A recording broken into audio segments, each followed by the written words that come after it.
Welcome back into the Tide Talk podcast on the Believe Podcast Network. Stacey Blackwood here with Jake Thomas, and as you can see, we're joined by the one and only Jboy, Jake from the Jboy Show. What is up, Jake? How's it going, man? Hey, man, I appreciate y'all having me on. It's good to join you on, getting closer to the season, man. You can kind of start to feel it a little bit. Just got to get to media day one step at a time. Yeah, look at what 3 weeks away from media days. There is it back in Birmingham? Yeah, I'm it is. guessing. It is. Yep, we're actually going to be there, so I'm excited about that. And I think it's going to be a little bit tighter with COVID. I think they still got some protocols built in, but it'll be good to kind of hear what everybody says and see how everybody feels, even though everybody's going to be optimistic. Yeah, yeah. Everybody's optimistic in July, so Mm-hmm. it's like the Mike Tyson quote: "Everybody's got a plan until they get hit in the mouth." So, Oh, exactly. but Everybody says they can dance till they get on the dance floor. that's right. Hey, and we're going to dive into pretty much all these teams here in a minute. But first, I got to tell you about our friends at BetOnline.ag. The NBA playoffs are in full swing. Major League Baseball is going on.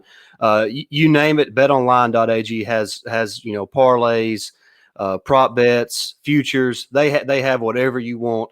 And of course, they have that 24/7 casino that's always open. And that's the place to go if you want to make your bets. That's BetOnline.ag. All right, Jay Boy, let's just jump right in. Mm-hmm. The SEC, it's of course Alabama's coming off a national championship season. I guess we can start there.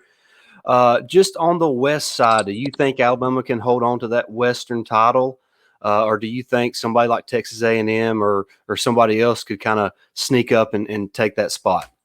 Yeah, well, I'm not betting against Nick Saban. I know they have to replace a lot, but with the way he recruits, the way they develop, the machine he's got built over there, it'd be stupid to bet against them. There's always a possibility, though. I do not think they're going to go through the SEC season undefeated. I think they will lose an SEC game this year. I guess that's the point we've gotten to with Nick Saban. Not if they're going to win the West, but will they lose an SEC game? And I am pretty high on A&M for the reason of, and people be like, oh, well, they lost Kellen Mond. Well, I think Jimbo kind of held, back really the full complement of the passing game because while Kellen Mond was a really good player, he was there for a long time, broke some records.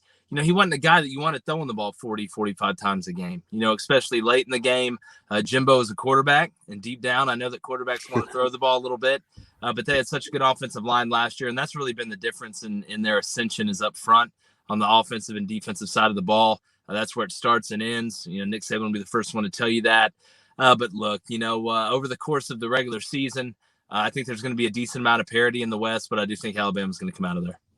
Yeah, it's like you said, it's hard to bet against Nick Saban. He's just done so well for so long. And quick update: Jake has lost internet at his house, so he got kicked off here. So we're just gonna carry on, just Jake and myself here. So speaking of the West, what are your thoughts? Of course, LSU wins the title a couple years ago. They take a step back last season. What are you expecting from LSU and Ed Orgeron?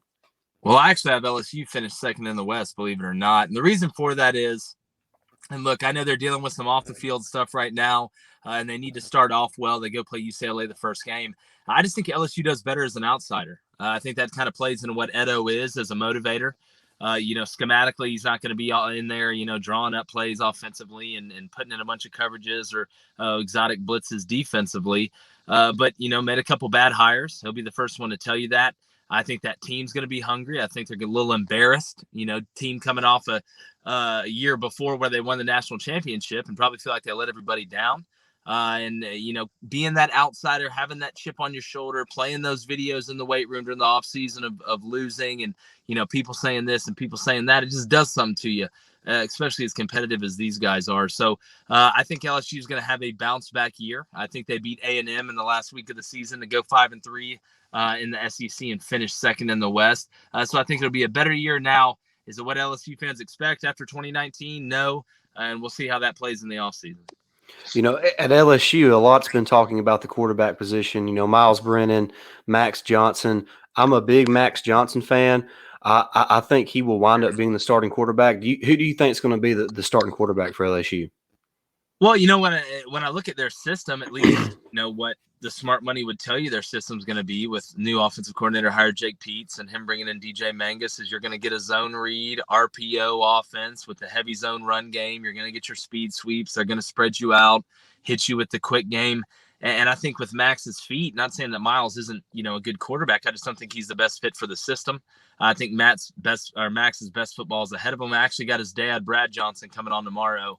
Nice. Decided to talk to him about it, and kind of looking at it from the father's perspective as opposed to being back there under center. But no, I think Max is the guy. I think the team is behind Max, and that goes a long way. And look, it's tough for Miles Brennan. He didn't play bad. Miles didn't play bad at all. But when you're looking at what can max, no pun intended, max out the potential of your team, I think it's Max Johnson. And again, if the defense has to account for the quarterback running, that takes a hat away from doing something else. So I think it's going to be Max Johnson. All right, now, let's look at Auburn for a minute. I know we're an Alabama podcast, but the saying, you got to keep your friends close, but your enemies closer. just kind of what's your season outlook for Auburn? Of course, new coach Brian Harsin coming in. Yeah. Just what are you really expecting from that staff and from that team? Well, if you're looking for a win-loss mark, I think anything 8-4 and above obviously would be a really good coaching job considering the roster that he has. And that's what you got to look at. He hadn't had a full cycle in, even though I thought they did well in the portal defensively. It'll be interesting to see if they get Demetrius Robertson, wide receiver from Georgia transfer, which would be huge for that room. They have some young talent, but they don't have experience, and that's king in this league. It's tough to build the parachute from the way down. They weren't able, it looks like, to get a tackle from the portal. Going to have to rely on the guys they have. I think they're under personnel on the offensive line. But having said that, you do and have a quarterback that's returning in Bo Nix, which not a lot of SEC teams have a quarterback that's returning. Experience always helps. Mike Bobo's a heck of a coordinator and a heck of a QB coach. Brian Harsin's a quarterback coach himself. I think you're going to see not a simplified offense, but they're going to take a lot off of Bo Nix. I think you're going to see him throw the check down more. I think he's going to be a little bit better in the pocket. I think they're going to go under center more and use that play action game to help that offensive line out against pass rush. Because, again, you're seeing something different at that end spot on the defensive side. If a guy's tucking in on the play action, it kind of slows you down, helps the tackle out a little bit because it's really not going to change their set. And they're still having to read, run, pass, talking about the defensive end. But you have Tank Bigsby, who's, I think, the best running back in the country. No doubt. Really no doubt. And I'm saying that from a place of just, watching the guy as a freak. But it'll be interesting to see if they can be consistent offensively. Defensively, I think Derek Mason was an unbelievable hire. I think Auburn's going to be pretty good on defense if they can stay healthy up front. Getting Tony Fair from UAB was big to plug in the middle. Kobe Wooden's going to be an All-American. I actually think Derek Hall, now that Nick Eason got hired, is going to have a chance to get some postseason accolades. He's just so athletic, and he's got the body type to play at the next level.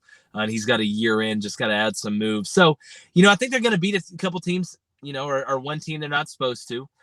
Week 3 at Penn State is going to be pretty interesting. And I think they're going to make it tough this first year. But I do think the Brian Harsin hire down the road 2, 3, 4 years from now is one that's going to have Auburn competing and kind of getting back where they feel like they should be and just, being a thorn in a lot of people's sides. And look, the SEC West, man, it's already a powerhouse right now. But 3, 4 years down the road, it's going to be a smash festival. That's what it's going to be. Right. I mean, then talk about the other two teams remaining in the West and Ole Miss and Mississippi State.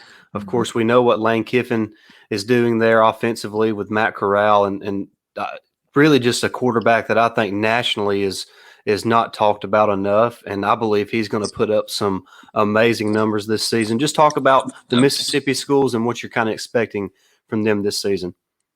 Yeah, well, I think Matt Corral is the best quarterback in the league. And to be honest with you, I think he's the best. He has the best rapport between the triangle of the quarterback, the OC, and the head coach with Lane and Jeff Lebby. That system fits it perfectly. Again, experience is king, and he's got a ton of it. I think Braylon Sanders is going to be an all-SEC guy. I know they lost Elijah Moore, but you return him. You return Kenny Aboa. You return Jerry and Ely. I think Lane does an unbelievable job, him and Dan Mullen, of getting them back the ball through the air in different ways, not just in the wheel route, even though it seemed like Florida did that every time last year with Damon Pierce. But no, I look at it. I look at their team. The question is defensively. They were so bad and under personnel defensively last year.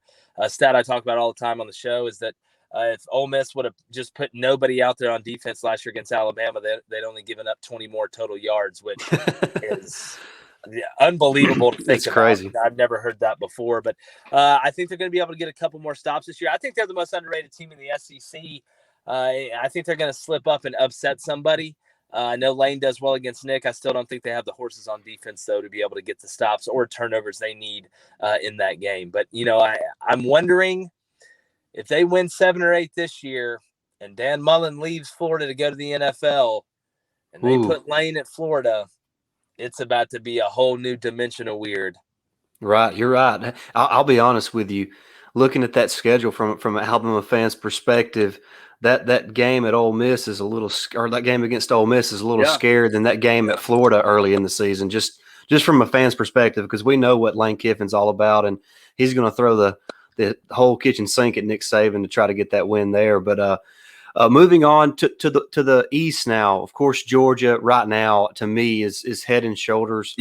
Head and shoulders is maybe a little exaggerated, but they're much better to me than the other teams in the East. So outside of Georgia, I don't see anybody that can win that side of the division. Just talk about Georgia and maybe some of the other teams that you're really looking for or looking at here in this season. Yeah, I think Georgia, like you said, is head and shoulders above everybody else. I'd be surprised if they didn't win every game against Eastern opponents by double digits. And if they play Vandy, they may win by triple digits. But, when I look at their team, I think this is the best roster Kirby's had. And again, I'm sure a lot of Alabama fans aren't going to like this. I think Georgia actually has a legitimate chance to win the whole thing this year. I think they have the quarterback. I think Kirby's going to actually open it up a little bit offensively on early downs. I talk about it all the time, and they didn't take a ton of shots last year, but they missed a ton of shots last year. Whether it's bad balls, whatever. You saw when JT actually connected on a few of them, he ended up throwing for about 400 yards. They trust him. He's a student of the game. I actually saw JT the other day at a golf tournament, talked to him for a little bit. He's comfortable, and they trust him. I think Kirby trusts him and Todd Monken. But, defensively, their weakness going in the offseason was the secondary. They add Tyke Smith, a guy that's probably going to play nickel star, whatever you want to call it. They had Darian Kendrick from Clemson, who has the ability, if he can stay straight off the field, to be an NFL player and an impact guy there. And you look at that defensive line with Jordan Davis and the guys they have coming back, Adam Anderson playing that outside backer spot. The way they're going to be able to mix it up defensively, they have depth. And when you have depth up front and you mix it with talent, you'll have a chance to win every game. When I look at the other teams, I actually have Kentucky finishing second in the East, believe it or not. Any semblance of a passing offense this year is going to make them even more dangerous on offense. Not that they were dangerous last year, but, getting Bo Allen there, I think they're going to be able to keep defenses a little more honest. But you talk about building a team from the inside out. That's what Mark Stoops has done. I think they're going to be able to run the ball. Defensively, they're going to get stops. I really believe in their front seven. I love the Oxendine kid. I think he has a chance to be really special. And I think they're going to beat Missouri week 2. And now that Missouri just had another linebacker transfer, that front seven on defense has me worried. I think you're going to see, at this point, now that that's happened, Georgia, Kentucky, and Florida. Not a huge believer in Emory Jones. They lost Kadarius Toney. They lose Kyle Pitts. They lost a couple other guys. Their offensive line wasn't very good last year, and the defense is the biggest question going into the season on that team. So I think it's Georgia and then everybody else. Right. I think Todd Grantham is probably the assistant coach that's going to be watched the most this season in the SEC because that defense they struggled last season. I'm really surprised that he's back this year.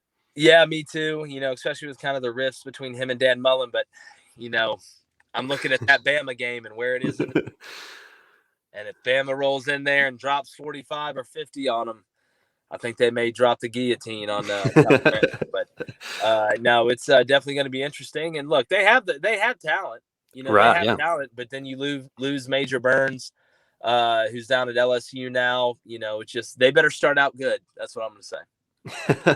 Right. Well, hey, before we let you go, we wanted to get your quick thoughts tomorrow. Of course, NIL. I don't even know how to put it.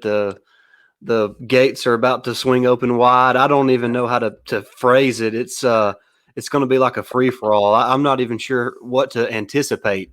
What are you really anticipating is going to happen over the next few days? Well, I think the aliens are going to land on the front White House lawn. No, here's the thing I say about NIL. They're not going to come in and put everybody, on sponsorship. At the higher levels for the higher teams, I think you may see 5-7 guys max. You'll see certain individuals. These guys aren't going to get $8 million deals. I'd be surprised if a lot of them, get into the high 6 figures, whatever. But look, it's going to change the game a little bit. It's going to change recruiting a lot. I think that's where you're going to see your biggest adjustment, really, outside of the athletic department's accountants, which, I'm sure they're thrilled about this. But, the part that I find interesting, and look, I believe that somebody should be able to get endorsements. I feel like they should be able to make money. If I'm going to make money on the Jboy Show, how can I sit here and say that, Bryce Young, you can't make money every time somebody buys a Alabama jersey with your number on it? I'm wondering now, will you be able to walk into the store, the concession stores or merchandise stores and actually see like Bryce Young jerseys, with Young on the back that they did a deal with, J&M Bookstore with, Tank Bigsby. But what I find the most interesting is in recruiting. Let's say you're like a school that's rep by Coca-Cola and you have a kid on your team or you're recruiting a kid and Powerade comes to him and says, we want to give you $250,000 a year to be sponsored by Powerade. Are you not allowed to sign that kid because it goes against like what's on your like? There's just a lot of interesting things with NIL. But look, it's going to change some things, but I don't think it's going to be as drastic as what people that are really panicking, are thinking. I'm more worried about the transfer portal than that.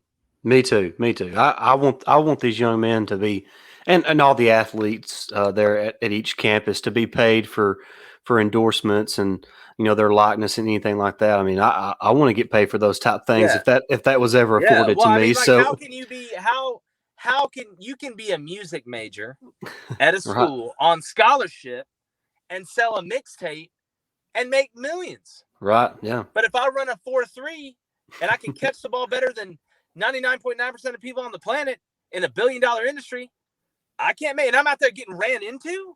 Yeah. Like, you're not making a mixtape and then all of a sudden, a 6'3", 250-pound middle linebacker just like taking you out by the keyboard. Right.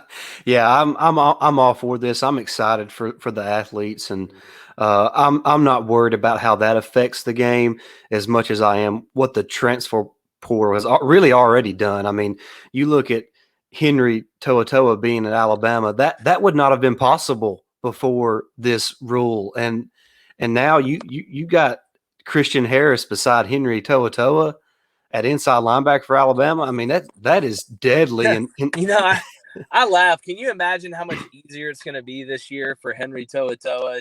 Last year against Tennessee, he's having to get guys lined up and fight off two blockers to make a play. Now they're just going to snap and he's going to be like, oh, yeah, there he is. As Bama just two gaps everybody and nobody gets. He's like, yeah, I like this a lot better. Feel like I play better. I'm looking forward to the season, man. It's getting here pretty quick.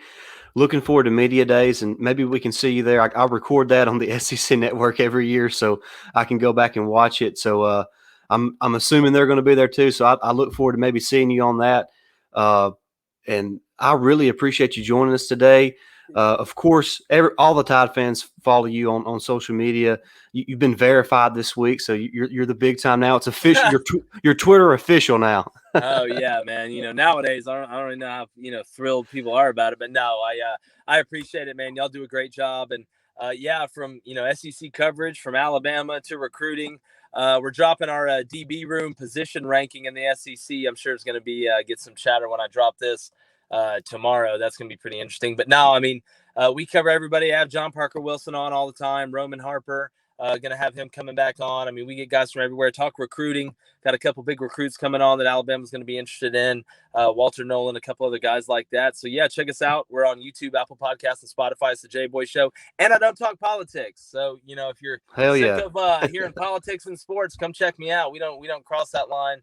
And was very fortunate enough to coach 9 years in college and 5 at the Division I level. And, I say about this now, man, it beats working for a living. I tell you that much. But no, I appreciate you guys having me. We're on Twitter and Instagram at the Jboy Show as well. And I'll be talking to you soon, Stacey. You know that. Absolutely. Hey, Jake, we appreciate it, bud. You take care, man. Yeah. Hey, tell Jake I hope he survives the invasion at his house or what's ever going on. It might be because of the name, image, and likeness. Maybe the aliens landed there. Got scooped up, or it may be like a Red Dawn situation in that case. All the best. All right, bud. Hey, we appreciate it, and we'll talk to you soon, man. All right. Holler at y'all. See. All right, guys. Hey, we appreciate everybody joining. Make sure you give Jboy a follow if you're not already doing that. You can follow me on Twitter at Blackwood89. You can follow our podcast at Tide Talk Pod. And, of course, you can follow Jake. He fell off, like we mentioned. He's at Jake Thomas TTS. Make sure you subscribe to our YouTube channel. Subscribe to us on Apple Podcasts, Spotify, Stitcher, Amazon Music. We are all over the place, and we appreciate you listening. Roll Tide.